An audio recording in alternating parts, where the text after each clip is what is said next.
It's really looking at all these creative, like processes such as textile or Gobelin textile, how they also influenced the categorizations of art. M'ayant entendu, Mouloro se tut, prit ce tambour et me le donna. M'ayant donné le tambour, Mouloro me brancha un fil. I've been working on social and political situations related to the Congo, looking at both pre-colonial, colonial, and post-colonial times.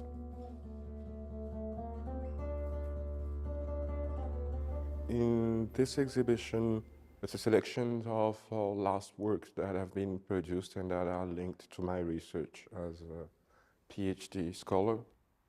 We're exhibiting two large-scale monumental tapestries, one of them exhibited for the first time, titled Seeing Katarina. Alongside each tapestry is a recording of two text works by two performers. Un roi ne rigole pas dans la rue. Un roi ne casse pas la croûte en plein public. Un roi ne danse pas devant ses sujets. Un roi ne se déshabille en plein soleil. The tapestries are a result of research that I've been conducting in regard of the art history. It's really revisiting the 16th century, knowing that tapestries or textile were so important, both on the political level and even in the diplomatic levels. So when you enter the exhibition, the first work you see is the tapestry called Seeing Katarina. It is an image of a black woman represented as a historical Venetian noblewoman. Her face is based on a drawing by Albrecht Dürer, who traveled to Antwerp and here saw a black woman named Katarina, and he made her portrait. And it is considered to be the first portrait of a black woman in Western art history. Alongside that tapestry work is a kasala written by Sammy Baloji.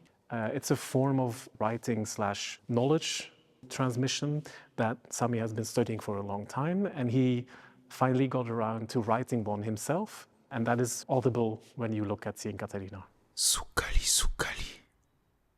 Elengi, elengi. Bawelele sukali.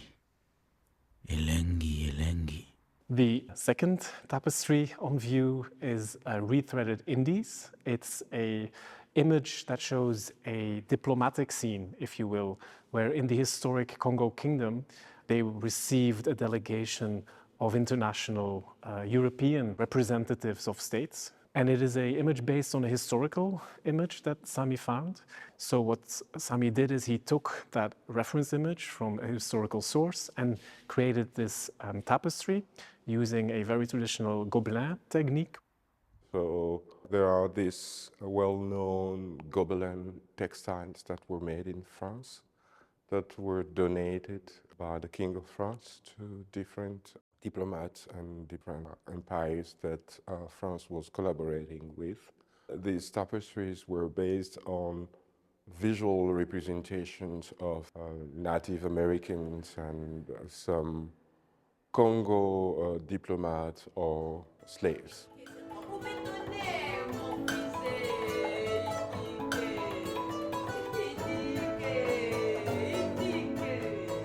You also had fruits and different animals represented, but some were like African animals. So these tapestries were sort of cabinets of curiosities, but produced. I mean, we could even compare them to the AI today, like how we generate images that are both part of reality and part of fantasy.